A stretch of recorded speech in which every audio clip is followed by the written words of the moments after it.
Hey, I'm Gavin,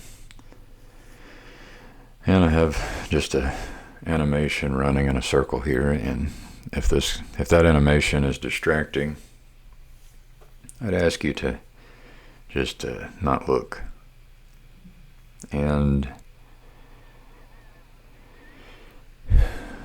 Jesus taught that it would be better to cut your eye out than to lust. Lust. If you're married and you lust after another woman, that's pretty bad. And that is relevant because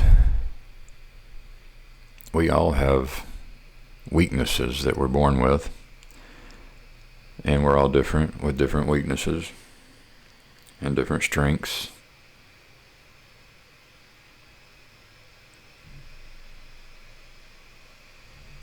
And there is an idea of a monastery. So the idea of the monastery is a goal in providing a place for people to learn and grow and heal and transform. And each person, each person with their combination of strengths and weaknesses will require different kinds of monastery, different kinds of practices, depending on their unique situation, their unique personality, and their position on the path of transformation.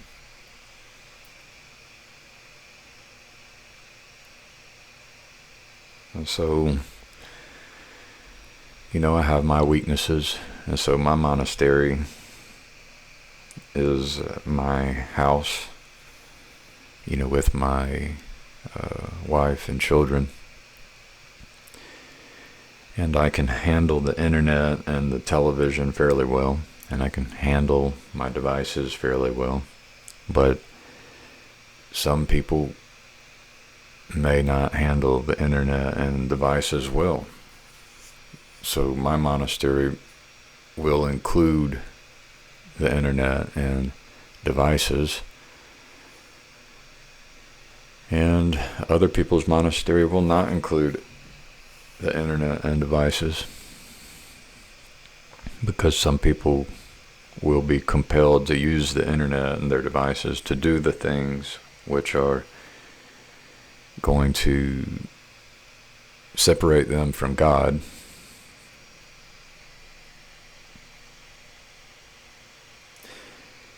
And then if I go out in public with a lot of people, I'm no longer in my monastery because of my personality and my position on my path of transformation.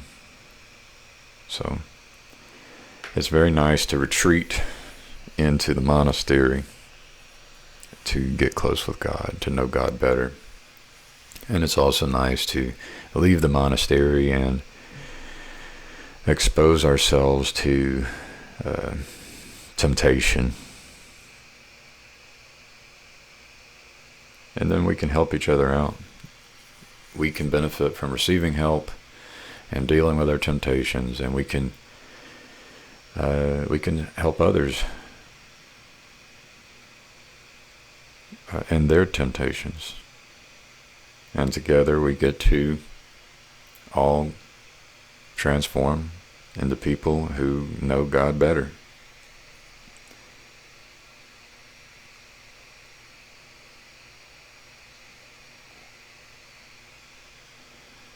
Yeah, and I don't have my camera on because if I put the camera on, that would be a temptation for some people.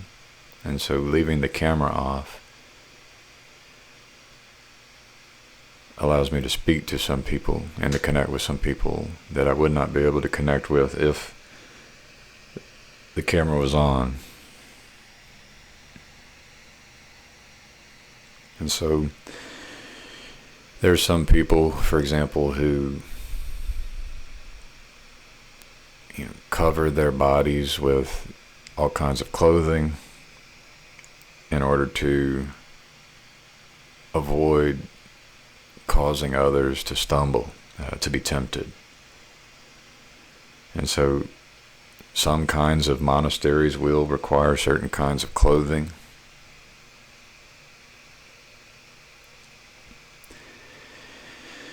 And it will all just depend on each person's condition. And so we can shape an environment and provide services which allow each person as an individual to get healthy, to transform. And so, this is it's the future of religion, and it's the future of medicine. And there's a lot of people who've been doing it for a long time. And it's something that can help every person. It can help every person experience a better life. So, what's this got to do with the image in the background? Well, maybe God's people can come together and do transformation so well and help each other create conducive environments and conditions to allow for transformation of people, that we could even transform deserts. We can build nations, we can build cities, we can build gardens, and we can transform deserts into gardens. We can create a Garden of Eden in the middle of a desert. And this is what God can do for each person. And this is what God can do on earth as well. So, and we get to participate. God told me, I don't need you. And thank God for that message. But that doesn't mean that we don't get to enjoy the opportunity to participate in serving and being of service and being helpful. So, hope you're doing well. I hope you can find your monastery. I hope you can build your monastery. I hope you can, I'm saying hope, but I also mean pray. I pray you can find your monastery, and I pray you can build your monastery, and I pray for your transformation. And I guess I could change the words even more. I pray for our finding our monastery, and I pray for us to find our monastery, and I pray for us to build our monastery, and I pray for us to be of service and to participate in the healing and the transformation of all, of everyone, of everything. So, sincerely, bye-bye.